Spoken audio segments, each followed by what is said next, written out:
दोस्तों, हर साल दुनिया भर में हजारों साइंटिफिक रिसर्च पेपर्स पब्लिश करे जाते हैं, जिसमें साइकोलॉजिकल रिसर्च का भी बहुत बड़ा हिस्सा होता है। पर देखा जाए तो इन साइकोलॉजिकल रिसर्च और स्टडीज को पढ़ना एक नॉर्मल इंसान के लिए जितना मुश्किल होता है, उन बातों को रियल लाइफ में अप्लाई करना उतना ही आसान भी है। इसीलिए आज की वीडियो में हम आपके साथ 12 ऐसे साइकोलॉजिकल फैक्ट्स को शेयर करेंगे जिन्हें जानने के बाद आप पहले जैसे सेम नहीं रहोगे।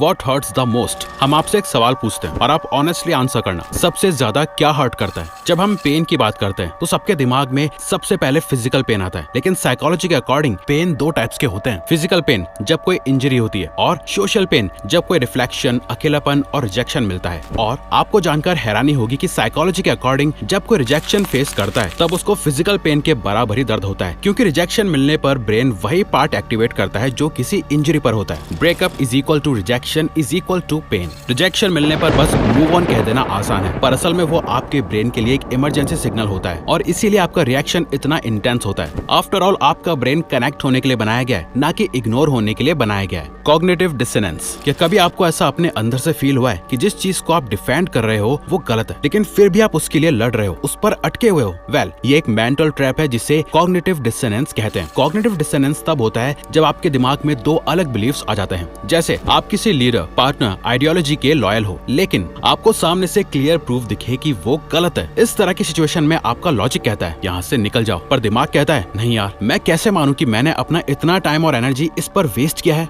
जैसे एक टॉक्सिक रिलेशनशिप, जहाँ शुरुआत में तो छोटी मैनिपुलेशंस होती हैं, फिर भी आप खुद पर डाउट करते हो, मेरी ही गलती होगी। कॉग्निटिव डिसोनेंस आपके थॉट्स का लॉकडाउन है। जितना ज्यादा आप खुद को सही साबित करने की कोशिश करते हो, आप उतना ही डीपली ट्रैप में चले जाते हो। इसीलिए अपने साथ बिल्कुल ऑनेस्ट रहो। Illusion of control. जब आप लूडो खेलते हो तब 6 आने के लिए आप डाइस को बहुत जोर से रोल करते हो, वहीं जब आपको सिर्फ 1 लाना होता है तो आप डाइस को बहुत स्लोली रोल करते हो। आप ऐसा इसलिए करते हो क्योंकि आपको यकीन होता है कि इस तरह से आप जैसा नंबर चाहते हो वही आएगा, जबकि ये सच नहीं है। और इसी को इल्यूजन ऑफ कंट्रोल कहते हैं। ये दरअसल एक साइकोलॉजिकल बायस है, जहां आप सोच लेते हो कि आप किसी भी सिचुएशन को कंट्रोल कर रहे हो, जबकि असल में वो पूरे चांस या प्रोबेबिलिटी पर डिपेंडेंट होती है। हम अपनी डेली लाइफ में बड़ी से बड़ी और कॉमन सी चीजों पर भी इसे अप्लाई करते रहते हैं। जैसे कार्ड्स खेलते वक्त जो प्लेयर कार्ड चूज करता है उसे यकीन होता है कि वही जीतेगा। किसी लॉटरी की टिकट जब आप खुद अपनी चॉइस से खरीदते हो तब आप जीतने को लेकर पूरे सेटिस्फाइड होते हो। इल्यूजन ऑफ कंट्रोल की वजह से लोगों का कॉन्फिडेंस बढ़ जाता है, जबकि आउटकम हमेशा प्रोबेबिलिटी पर ही डिपेंड करता है। Anchoring bias.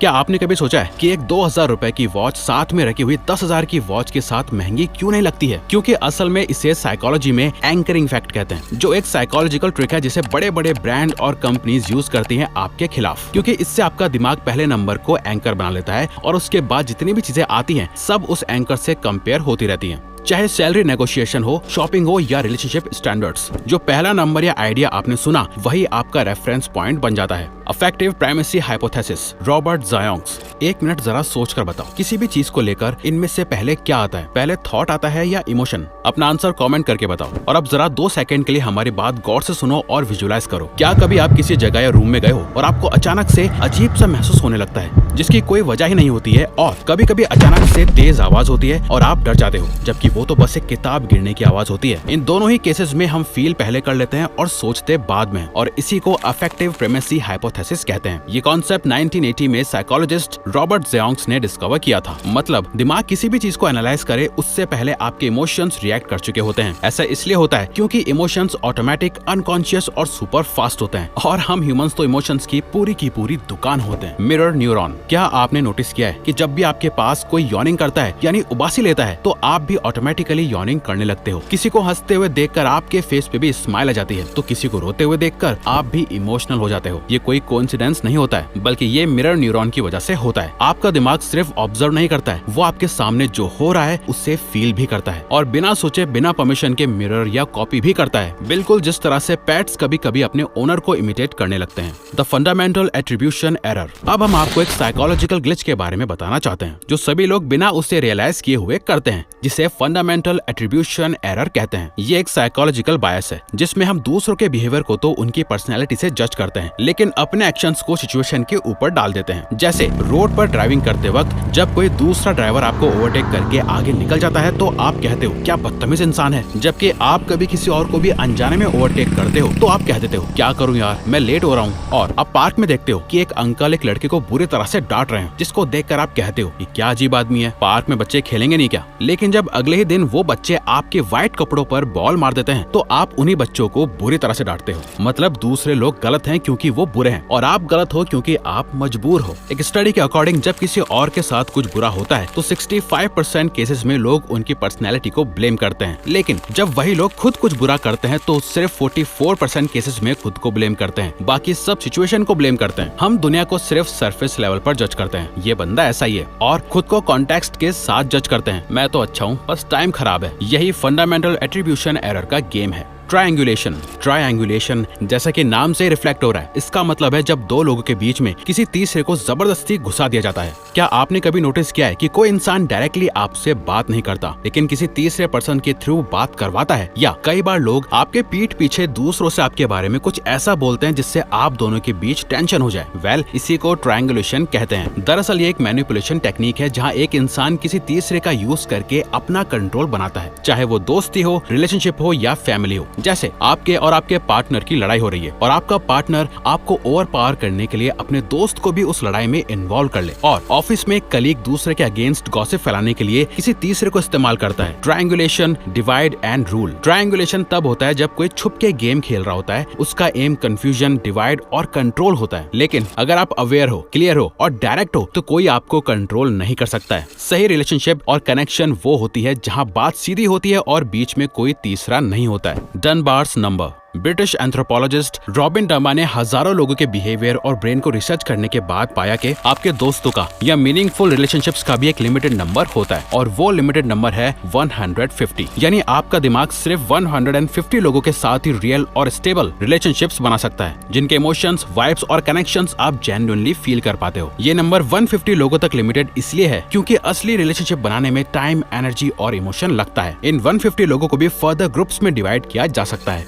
Dogs can reveal owners personality. क्या आप जानते हो जो लोग पेट डॉग्स की वायलेंट ब्रीड जैसे रॉटवीलर्स या पिट बुल्स ओन करते हैं, उन लोगों के अंदर एंगर, अग्रेशन और हॉस्टिलिटी जैसे पर्सनैलिटी ट्रेट ज्यादा देखने को मिलते हैं। अब आप सोच रहे होंगे कि क्या हम वैसे डॉग्स चूज करते हैं जो हमारे जैसे होते हैं? दरअसल एक पेट डॉग को ओन करते वक्त सिर्फ पर्सनैलिटी ट्रेट अफेक्ट नहीं करते हैं, बल्कि और भी फैक्टर्स अफेक्ट करते हैं, जैसे जिन लोगों की लाइफ में सोशल कनेक्शन कम होते हैं, अगर ओनर किसी हाई क्राइम एरिया में रहते हैं, ओनर को क्रॉनिक स्ट्रेस हो, इन सभी चीजों की वजह से ओनर नेचुरली थोड़े ज्यादा डिफेंसिव और अग्रेसिव बन जाते हैं, जिसके बाद उन्हें प्रोटेक्शन चाहिए होता है। इसीलिए ऐसे लोग guard dog, strong presence, aggressive breed को चुनते हैं। Reminiscence bump. जनरली हमारी ह्यूमंस की मेमोरी रिसेंट चीजों को अच्छे से याद रखती है, जैसे कल या उससे एक दिन पहले क्या किया था, लेकिन एक साल पहले आज के दिन आप क्या कर रहे थे आपको ठीक से याद नहीं होगा। पर एक साइकोलॉजिकल फिनोमेना रेमिनिसेंस बम्प है जो कहता है कि इंसान को टीनेज और अर्ली अडल्टहुड की मेमोरीज यानी 10 से 30 साल की एज के बीच वाला समय सबसे ज्यादा शार्प और डिटेल तरीके से याद रहते हैं। जैसे अगर कोई इंसान 30 साल का है तो उसका फेवरेट हीरो, स्पोर्ट्स प्लेयर या सॉन्ग वही होगा जो उनको अपने टीनेज में पसंद था। ऐसा इसलिए होता है क्योंकि 10 से 30 साल की एज में हम अपनी आइडेंटिटी बिल्ड करते हैं। इस एज पीरियड में हमारे साथ जो भी होता है, दोस्ती, heart breaks, first job, struggles, वो सब हमारे कैरेक्टर का हिस्सा बन जाते हैं। इसीलिए उन मोमेंट्स की मेमोरी हमारे ब्रेन में डीपली स्टोर हो जाती है। रेमिनिसेंस बम्प ही वो रीजन है जिसकी वजह से हम पास्ट के कुछ मोमेंट्स कभी भूल ही नहीं पाते हैं, जैसे first day of our new school और college. Daydreamers are more creative. आपने स्कूल में या अपने घर में किसी न किसी को ये कहते हुए जरूर सुना होगा कि ख्याली पुलाव मत पका, लेकिन क्या आपको पता है ख्याली पुलाव पकाना या डे ड्रीमिंग करना कोई टाइम वेस्ट करने वाली चीज नहीं है, बल्कि ये तो एक क्रिएटिव सुपर पावर है। क्योंकि साइकोलॉजिस्ट जेरोम एल सिंगर ने अपनी book day dreaming and fantasy में बताया है कि जो लोग डे ड्रीम करते हैं उनका दिमाग default mode network DMN activate कर देता है। ये ब्रेन का वो पार्ट है जो इमेजिनेशन, सेल्फ रिफ्लेक्शन और क्रिएटिव थॉट्स हैंडल करता है। ज्यादातर लोग जब किसी एक टास्क पर फोकस करते हैं तो ये नेटवर्क ऑफ हो जाता है, लेकिन क्रिएटिव लोगों का DMN मुश्किल से मुश्किल काम को करते वक्त भी ऑन ही रहता है। मतलब ये लोग काम करते वक्त भी अंदर ही अंदर आइडियाज कनेक्ट करते रहते हैं। डे ड्रीमर्स लेजी नहीं होते हैं, वो इस दुनिया के अंदर अपनी एक अलग दुनिया चलाते हैं और यही अलग दुनिया उन्हें ज्यादा क्रिएटिव बनाती है। जैसे J.K. रोलिंग की famous fantasy novel Harry Potter. J.K. Rolling को हैरी पॉटर लिखने का आइडिया रेलवे स्टेशन पर बैठे बैठे आया था, डे ड्रीमिंग करते हुए। तो अगली बार जब आप डे ड्रीम करो तो खुद को रोको मत, शायद वही थॉट आपका नेक्स्ट बिग आइडिया हो। Daydreaming is equal to high intelligence plus creativity. तो अगर आपको ये वीडियो अच्छी लगी तो वीडियो को लाइक और चैनल को सब्सक्राइब करके हमें सपोर्ट करो और बेल नोटिफिकेशन ऑन कर लीजिएगा ताकि आप आने वाली वीडियोस मिस न कर पाओ। Thank you for watching.